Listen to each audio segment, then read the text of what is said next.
inverted. Naam, salata kabisa mpenzi mtazamaji wa Dira Hope TV, na tumai ubuheri wa afya kote uliko. Mie ni Dickens Luvanda, naye Boniface Muredhi ndiye mtafsiri wa lugha ya ishara jioni ya leo. Nikukumbushe tu kuwa mwishoni mwa taarifa hizi mpenzi mtazamaji, tunaweka mambo kwenye mizani hii leo tukiangazia tahariri ya siku ya wanawake ulimwenguni. Basi taarifa ya kwanza ambayo yatufungulia jamvi la Dira TV jioni ya leo mpenzi mtazamaji, tunaanza na masuala ya siasa, ambapo kinara wa ODM Raila Odinga Alhamisi alipeleka kampeni ya usajili wa wanachama wapya wa chama chake cha ODM katika eneo la kaskazini mashariki mwa taifa, ambapo basi aliweza kutua katika kaunti ya Wajir alikoeneza ujumbe wa wakazi kujisajili na chama hicho kuelekea katika uchaguzi wa mwaka wa 2027. Odinga ambaye aliandamana na vinara wenza wa ODM Hassan Joho na Wycliffe Oparanya walifanya mkutano huo katika uga wa Orahei Stadium, ambako gavana wa Wajir Ahmed Abdullahi aliwataka wawili hao kushikilia uongozi wa ODM kwa mvuto ama kwa mkazo zaidi, akisema kwamba chama hicho akipaswi kuanguka wakati Odinga atakapokuwa basi yuelekea katika Umoja wa Mataifa kama mwenyekiti. Hata hivyo, Odinga amesisitiza kuwa ODM na upinzani nchini Kenya katu hautaathirika ikiwa basi ataweza kuchaguliwa kama mwenyekiti wa AU. Taarifa hiyo itufunguliwa basi yaripotiwa naye Abigail Namude. Kinara wa ODM leo hii ameongoza shughuli ya usajili wa wanachama wapya katika kaunti ya Wajir.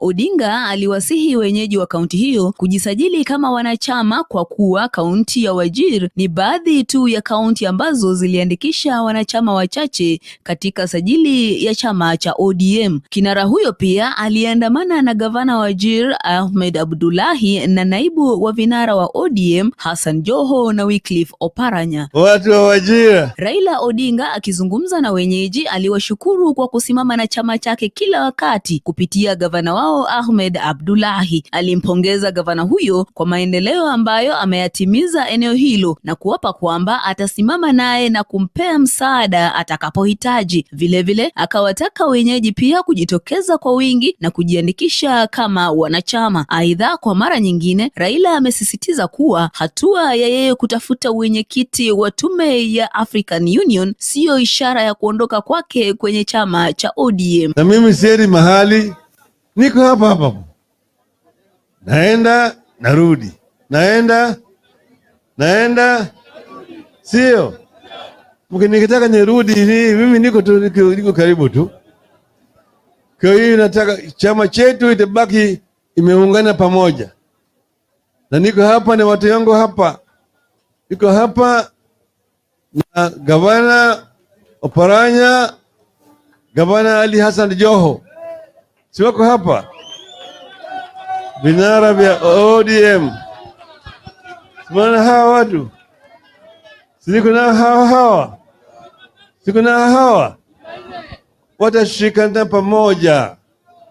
Chama ambaye iko na msingi mzuri hawezi kusambaratika ati mtu mmoja ameenda kando namna hii. Wakizungumzia suala ambalo limesalia kuwa kitendawili, manaibu wenyekiti wa chama cha ODM wameeleza kuwa hawana mbio ya kumrithi Raila Odinga, huku wakieleza kuwa wamefaidika pakubwa kutoka kwake Raila Odinga na hata chama cha ODM kwa jumla. Raila Amolo Odinga ni kiongozi wa kimataifa, sivyo?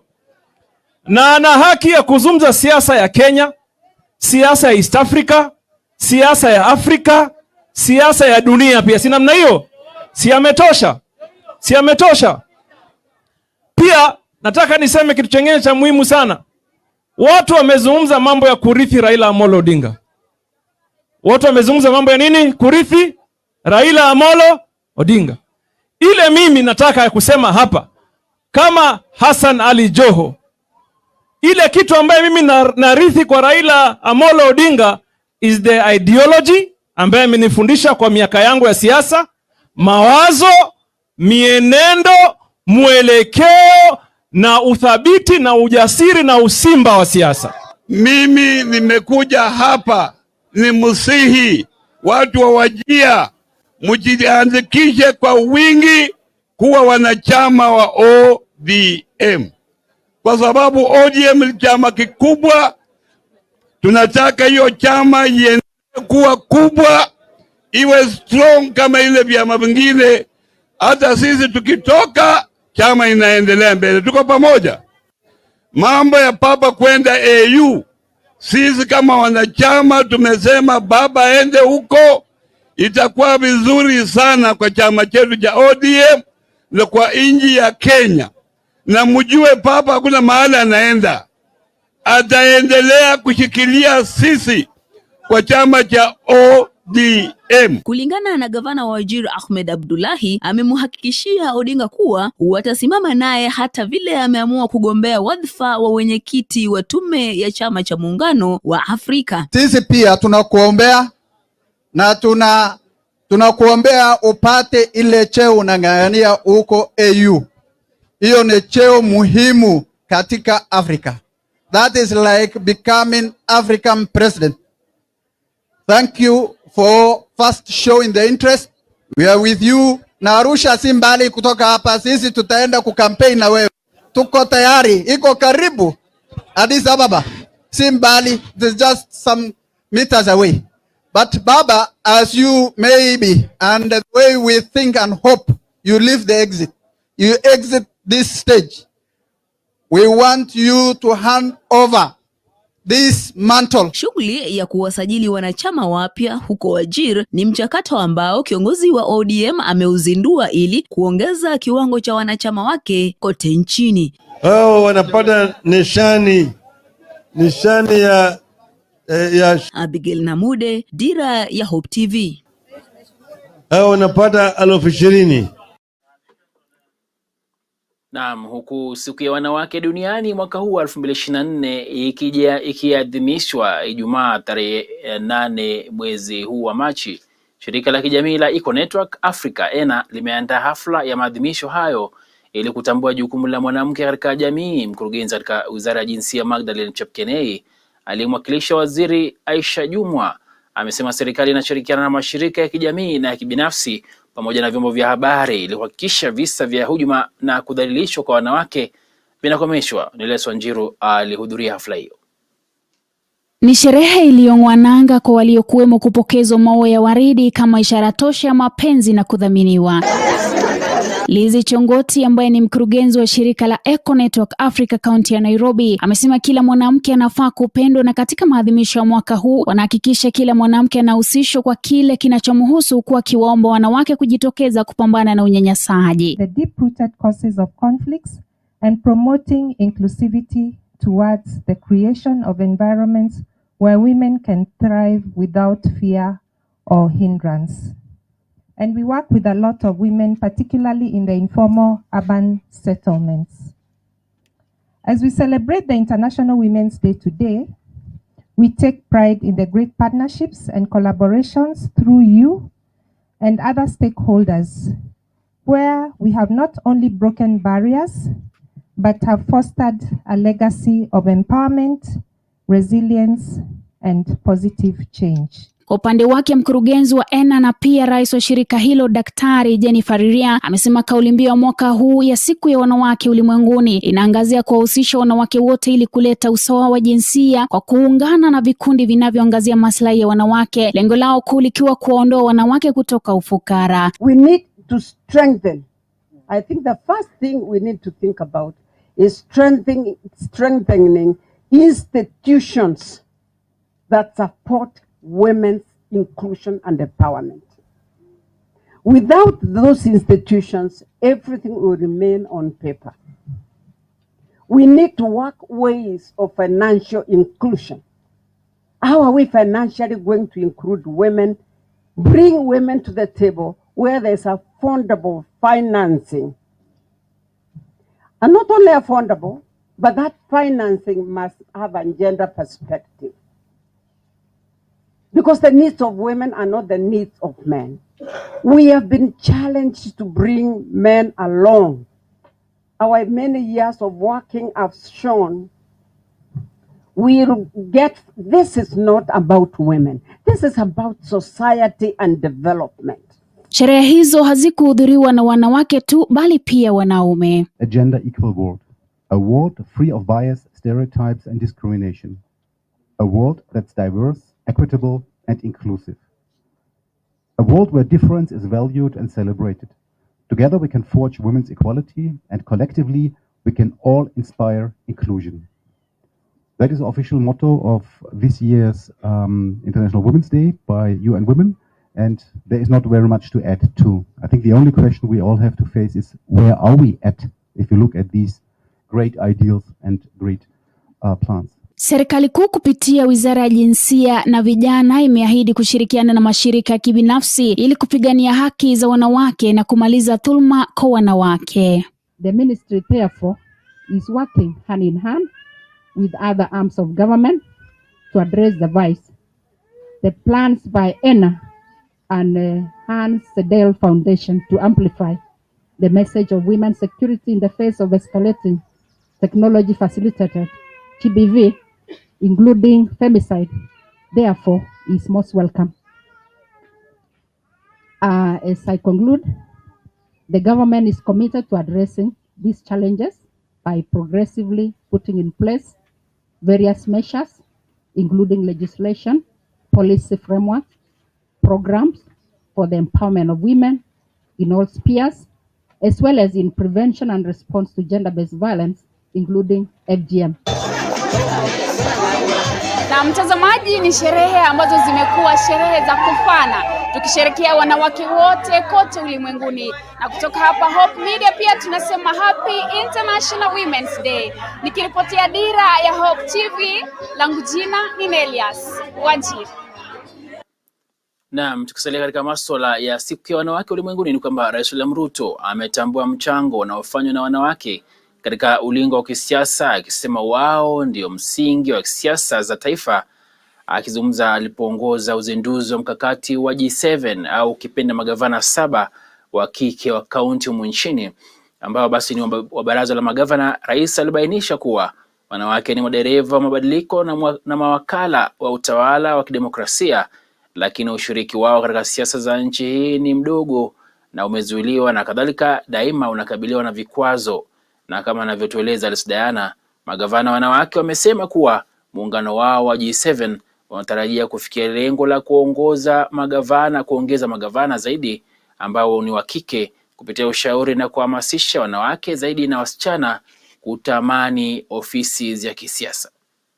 Kabla ya maadhimisho ya siku ya wanawake duniani yanayotarajiwa kufanyika Machi tarehe 8 mwaka huu 2024, magavana wanawake wamezindua mkakati wa G7 ambao unalenga kuongeza idadi ya wanawake katika nafasi za ugavana katika uchaguzi ujao kutoka 7 za sasa hadi 16.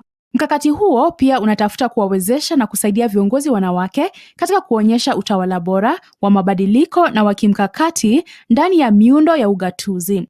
Rais William Ruto ambaye aliongoza sherehe hizo jijini Nairobi alisema serikali yake itafanya kila iwezalo kuhakikisha uongozi wa wanawake unafanikiwa. Alitoa changamoto kwa wanawake zaidi kushiriki katika siasa kwa kugombea viti mbalimbali. There is no doubt as to whether women participate in politics or not, because they do. But now it is time for us to move it a notch higher, that women should not only participate in terms of being voters, they should participate in terms of being candidates and in being elected as leaders. Rais aliwahakikishia wanawake nchini kwamba ifikiapo mwaka ujao, theluthi 2 ya utawala wa kijinsia utafikiwa. The commitment I made is that for the 290 seats, at the very minimum, we must have at least 1/3 being women. Now, I know there is a lot of calculus and mathematics and interpretations and what, but in the bill that is going to go to Parliament, we will make sure that at least more women, and hopefully we can do this by next year, more women get to leadership. Huku akibainisha kuwa ukeketaji, ukatili wa kijinsia, ndoa za mapema na mimba za utotoni ni baadhi ya sababu zinazochangia ushiriki mdogo wa wanawake katika sekta muhimu za uchumi wetu. Rais aliwataka wanawake na wanaume kuwa balozi dhidi ya maovu haya na kuwalinda watoto wa nchi hii. I am asking women leaders, as I do men leaders, to work in concert, all of us, to protect our children, especially from FGM, early marriages, and early pregnancies, because it is destroying the future of many of our children. Akizungumza katika hafla hiyo, gavana wa zamani wa Kitui Charity Ngilu aliwahimiza viongozi wanawake kufanya kazi pamoja licha ya kutoka mirengo tofauti ya kisiasa ili kuleta maendeleo nchini. And I want to assure you, Your Excellency, by the way, if you have more women in leadership, they will help you carry a lot of the work that you are doing. They will help you, and very well indeed. You'll be freer than you are today. Women, I think there is something I want to say here about politics. Something is worrying me very much. We women have seen here that we are going to make sure that we will work across political divide. All parties, we as women must come together and ensure that whatever party you are in, we will support you where you are. Magavana hao saba wanawake, Anne Waiguru kutoka Kirinyaga, Susan Kihika wa Nakuru, Wavinya Ndeti wa Machakos, Fatuma Achani wa Kwale, Kawira Mwangaza wa Meru na Cecily Mbarire wa Embu waliwahakikishia Wakenya kwamba watatimiza ahadi zao. Governors, we want to assure you, come 2027, we are there. For Honorable Laika to become a governor, I have to deliver in Kwale because she is my neighbor. I have to deliver. And I want to assure you, we are going to deliver as female governor. Kuchaguliwa mama kama gavana sio kitu rahisi. Some of us tried for 10 good years to be governors. What I'm trying to say is do not be embarrassed to be a woman because that is who you are. Don't tell yourself that you have to be this hard man. Like my brother Sakaja said, be yourself, be authentic, and once you get the position, do not forget that the reason God put us here, because I believe, it is so that we can take care of those women in Mashinani. When we were going to the nominations, we were very scared as a women, running in single-member constituencies and running as senators or running as governors. One, we wanted to be assured that the nominations would be free and fair. And we didn't believe, out of experience, that we would get that fairness. And we want to also let our people know that as women governors, we are making a commitment. And that is why institutional strengthening, transparency and accountability and governance are also very key pillars of us. For those of us who will not be running, I will be dedicating my time to campaign for women potential governors who have been chosen by their respective parties, to work with them, develop strategies for reaching out on the ground to ensure that we actually increase this number. Alice Diana, Dira ya Hope TV.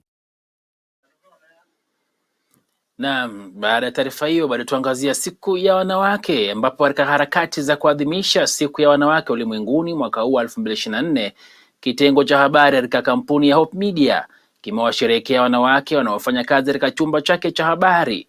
Hafla ndogo iliyosheheni mbwembwe na msisimuko wa furaha kwa kukata keki kwa pamoja. Hii ni mara ya kwanza kabisa kwa hafla kama hii kufanyika katika kituo hiki. Wanahabari wakielezea kuadhimishwa kwa siku ya wanawake ulimwenguni kumewatia motisha, ikiwa ni ishara kuwa kampuni ya Hope Media inayomilikiwa na kanisa la Sitam na hata kitengo cha habari kinawaenzi wanawake wote. Waliozungumza walituma rambirambi zao kwa wazazi wao, kina mama, manyumbani na wanawake kwa ujumla, na kuwaenzi kama wanawake jasiri na wakakamavu. Kuhusu kauli mbiu ya mwaka huu ambayo ni kuchangia ujumuishwaji, wengi wametaja kuwa hatua ya kujumuishwa kwa wanawake kwenye sekta zote itazidisha na kusaidia maendeleo zaidi na hata usawa. Today it's been a an awesome day. Actually, I'd say for the first time, women, or rather female colleagues at Hope Media have been celebrated on this International Women's Day, something that has never happened before. So it's something I can say it has been amazing. And of course, the women here at Hope Media have really felt inspired and encouraged. Dini, ukabila, taifa, au hata utamaduni ni siku ambayo tunashirikia wanawake, yani ile ku appreciate kwa this year's theme concerning inclusion, I will say that the world is doing a lot, in my opinion, in including women in many spheres, especially when you look at here in Hope Media is one of the places or organizations I would say has exceeded expectation when you talk about the 2/3 gender rule. Umuhimu wa kusherehekea siku hii ni kuhakikisha kwamba naweza kuwatambua kina dada zetu katika chumba cha habari cha Hope Media kama nguzo muhimu ambayo inatusaidia kuendesha habari na pia kuwa nguzo ya kuhakikisha kwamba kazi inaendelea kama jinsi inavyohitajika, na pia mbali na kazi tu kuwatambua kama watu ambao wana umuhimu ama wana nafasi bora katika jamii nchini Kenya na hata katika dunia. Na mtazamaji, swala la uvamizi na wizi wa mifugo linaendelea kuwa msumari moto nchini, hasa maeneo ya Bonde la Ufa, waathiriwa wakiitaka serikali kutia fora katika juhudi za kulinda usalama kwa manufaa ya maeneo hayo na ustawi wa taifa. Waziri wa usalama wa ndani Kithure Kindiki amewahakikishia Wakenya kwamba utawala wa Kenya Kwanza utakomesha kabisa tishio la ujambazi na wizi wa mifugo katika maeneo yanayoendelea kuathirika. Kindiki alisema hayo wakati wa mkutano na viongozi wa kisiasa kutoka kaunti ya Meru, ambapo alisisitiza kuwa serikali inashirikisha washikadau wote ili kukabiliana na utovu wa usalama. Katika azma ya kurejesha amani na utulivu katika maeneo yanayokumbwa na ujambazi na wizi wa mifugo nchini, waziri wa usalama wa ndani Kithure Kindiki amewahakikishia wananchi kwamba serikali imejitolea kikamilifu kutokomeza maovu haya nchini. Ili kutokomeza kabisa tishio la ujambazi na wizi wa mifugo, Kindiki amethibitisha kuwa serikali inashirikisha wadau wote katika mchakato huo. Kindiki alikuwa akizungumza wakati wa mkutano wa mashauriano na viongozi waliochaguliwa kutoka kaunti ya Meru, ambapo alielezea wasiwasi wake hasa kuhusu visa vya utovu wa usalama uliopo katika maeneo ya Meru Kaskazini na kuwahimiza viongozi hao kutoa mapendekezo yatakayotatua changamoto hizo. I want to give you my commitment. It doesn't matter the maneuvers that the bandits apply. It doesn't matter how persistent the problem looks.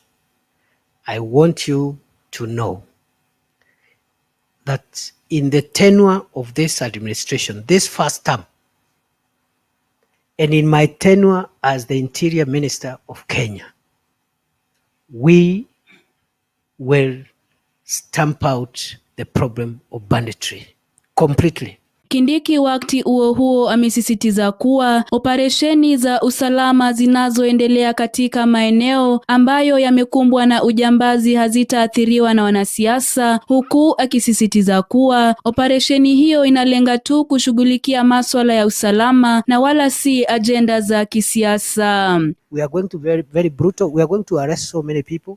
We are going to destroy so many illegal outfits. Please stay away from this problem. It's a law enforcement thing. And don't politicize it because it's not political.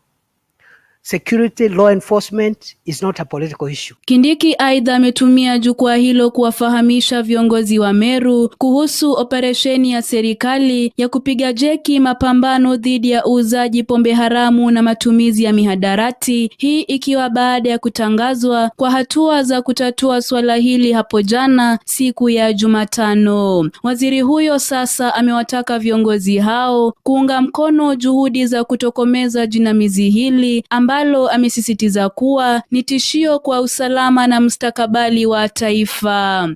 If we don't correct this problem of drugs and these poisonous alcoholic drinks, 10, 20 years from now, we will have no generation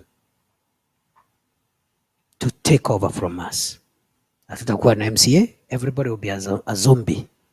Hakuna MP, hakuna minister, hakuna askari, hakuna nurse, there is no farmer, there is no shopkeeper, everybody is a zombie.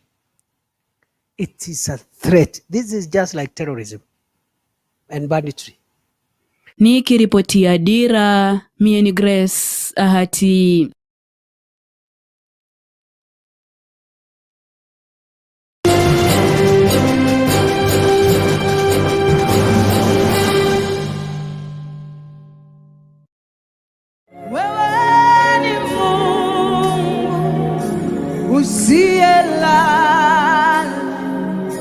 Na ibada yangu nakupa wewe Bwana.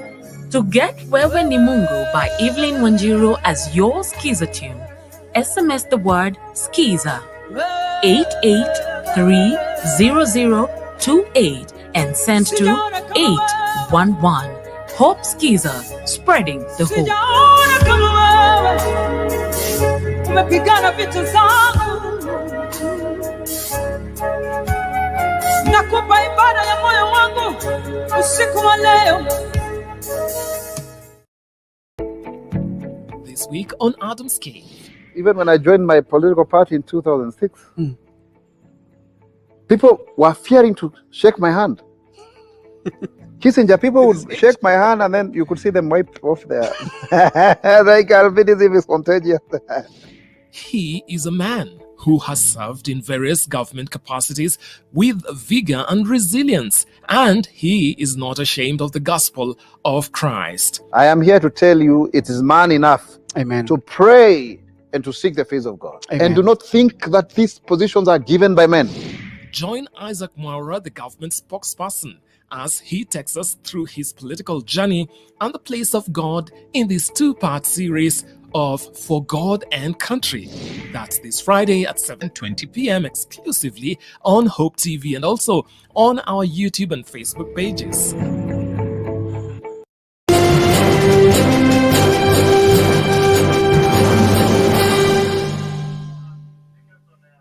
Karibu tena mpenzi mtazamaji. Uhusiano mzuri wa kikazi kati ya serikali ya kitaifa na serikali ya kaunti ya Embu umewezesha kaunti hiyo kuvutia miradi ya maendeleo yenye thamani ya shilingi bilioni 2.5. Gavana Cecil Mbarire alisema miradi inayonufaika ni pamoja na soko la kisasa kwa gharama ya shilingi bilioni 1, uboreshaji wa soko la Runyenjes kwa gharama ya shilingi milioni 250, mradi wa kaunti ya hifadhi ya viwanda huko Makanga unaofadhiliwa na serikali ya kitaifa na kaunti kwa shilingi milioni 500, na uboreshaji wa uwanja wa Moi wa Embu uliofanywa kabla ya sherehe za madaraka mwaka uliopita mwaka jana. Mbarire alikuwa akizungumza katika bunge la kaunti ya Embu wakati alipofanya hotuba ya kwanza kwa katika bunge hilo, hotuba ya mwaka huu. In a special way, I wish to thank His Excellency the President Dr. William Ruto and the United Democratic Alliance's leadership for finding it fit to have me as the national chair of the ruling party. This position is of great benefit to the people of Embu and gives me a platform to negotiate with the government for development projects. I'm happy to inform this House that we have benefited greatly through projects funded by the two levels of government. Allow me to point out the key development projects born out of our exceptional relationship with the national government and more so His Excellency the President. Number one, the construction and development of Embu ultra-modern markets. This project, which is worth close to 1 billion, courtesy of the State Department of Housing and Urban Development. We have also been able to secure yet another major market for Runyenjes town at a cost of about 250 million, and it was also advertised yesterday, Tuesday, 5th March 2024. Na nje ya boda zetu ni kwamba serikali ya Sudan Kusini inasema iko tayari kwa uchaguzi mkuu wa Desemba mwaka huu 2024, uchaguzi mkuu wa kwanza tangu nchi hiyo ipate uhuru wake mwaka 2011 kutoka kwa Sudan. Hata hivyo, Umoja wa Mataifa umeelezea wasiwasi wake kwamba taifa hilo changa barani Afrika bado halijakuwa na nyenzo za kuandaa uchaguzi wa huru na haki. Jean-Pierre Lacroix ambaye ni naibu katibu mkuu wa Umoja wa Mataifa wa operesheni za amani ameliambia Baraza la Usalama la Umoja wa Mataifa kwamba kwa hali ilivyo sasa, Sudan Kusini haiko tayari kwa uchaguzi na mengi yanahitajika kufanywa. Umoja wa Mataifa unataja changamoto kama ushindi wa kisiasa kati ya wasomi na wanaotawala, kuongezeka kwa mapigano kati ya jamii na mkazo unaosababishwa na wimbi la wale wanaotoroka vita katika nchi jirani ya Sudan. Hata hivyo, Sudan Kusini inaendeleza mikakati yake ya kuandaa uchaguzi huo, ikiwemo kuwapa mafunzo watakaosimamia na kuendesha uchaguzi huo. Baada ya uhuru kutoka kwa Sudan tarehe 9 mwaka wa 2011 mwezi Julai, taifa la Sudan jirani ya Kenya lilipanga kufanya uchaguzi Julai 2015, lakini mpango huo ulikatizwa na mzozo wa ndani uliozuka Disemba 2013. Na Sudan Kusini, mpenzi mtazamaji, ni taifa changa, limekuwa ni taifa changa katika bara la Afrika. Mgogoro wa kuwania madaraka kati ya serikali ya Rais Salva Kiir na makamu wake wa wakati huo Riek Machar ulizusha vita ambavyo vililemaza mipango mingi ambayo nchi hiyo ilikuwa nayo ilipojipatia uhuru wake. Mzozo huo ulisababisha mzozo wa kibinadamu ambao uliripotiwa kupoteza maisha ya watu 400,000 na zaidi ya watu milioni 5 kukimbia makazi yao, wengi wakimbilia Ethiopia, Sudan, Uganda na Kenya. Bunge la Sudan Kusini lilipiga kura na kupitisha mswada ambao basi ungeweza kuhakikisha taifa hilo linafanya uchaguzi wake mwezi Aprili 2015, ila basi uchaguzi huo haukuweza kufanyika na kuongeza muda wa rais na ubunge hadi tarehe 9 Julai 2018. Mwaka huo baada ya miaka ya kufanya maongezi ya amani, serikali ya Rais Salva Kiir, kikundi kinachoongozwa na aliyekuwa akimpinga Riek Machar na vikundi vingine vilifanya makubaliano ya amani ambayo ilimaliza vita vya wenyewe kwa wenyewe, na hapo kipindi cha uongozi cha mpito kikaamuliwa kuwa kitakuwa miaka mitatu na uchaguzi kupangwa tena mwaka 2023. Lakini mnamo 2022 serikali ya mpito na upinzani walikubaliana kuisongeza mbele tarehe hiyo ya uchaguzi hadi mwishoni mwa mwaka huu wa 2024.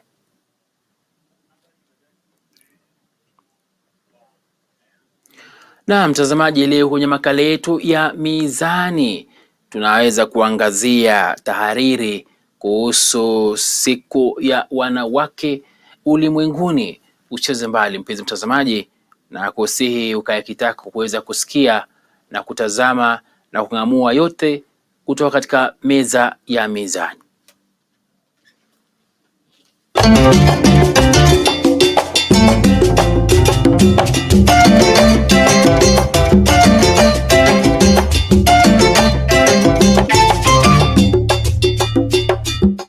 Naam, huenda umeona siku ya kimataifa ya wanawake ikitajwa kwenye vyombo vya habari, mitandao ya kijamii, au hata umewasikia marafiki wakiizungumzia. Je, waifahamu vipi siku hii? Inasherekewa vipi? Lini? Na akina nani na kwa nini? Na pia labda wajiuliza, je, kuna siku ya kimataifa ya wanaume? Naam, naomba kukufahamisha kuwa kwa zaidi ya karne moja sasa, ulimwenguni kupitia mataifa wamekuwa wakiadhimisha tarehe 8 mwezi Machi kila mwaka kama siku maalum kwa wanawake, maarufu kama International Women's Day, ukipenda IWD, siku ambayo twaifahamu kama siku ya kimataifa ya wanawake au siku ya wanawake duniani. Siku ya kimataifa ya wanawake ni kampeni ya kila mwaka ya Umoja wa Mataifa, ukipenda UN, yanayotoa hamasa kuhusu juhudi za kuhakikisha usawa wa kijinsia duniani kote. Je, siku hii ilianzaje? Mwaka wa 1908 wanawake 15,000 waliandamana katika jiji la New York, Marekani, kulalamikia masaa marefu waliokuwa wakifanya kazi. Waliandamana kudai muda mfupi wa kufanya kazi, malipo bora na haki ya kupiga kura. Mwaka mmoja baadaye, chama cha kisosialisti cha Marekani kilitangaza siku ya kwanza ya kitaifa ya wanawake.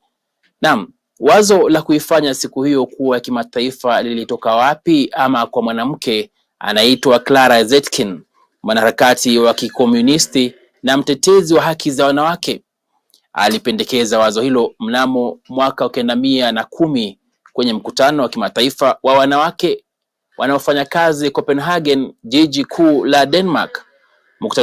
Mkutanoni humo kulikuwepo wanawake 100 kutoka mataifa 17 na wote walikubali pendekezo lake Zetkin kuwa kwa kauli moja kuanzia hapo siku ya wanawake duniani iliadhimishwa kwa mara ya kwanza kabisa mwaka 1911 huko Austria, Denmark, Ujerumani na Uswizi. Masuala hayo yalinakiliwa na kurasimishwa na kimataifa mwaka wa 1975 wakati Umoja wa Mataifa ulipoanza kuadhimisha siku hiyo.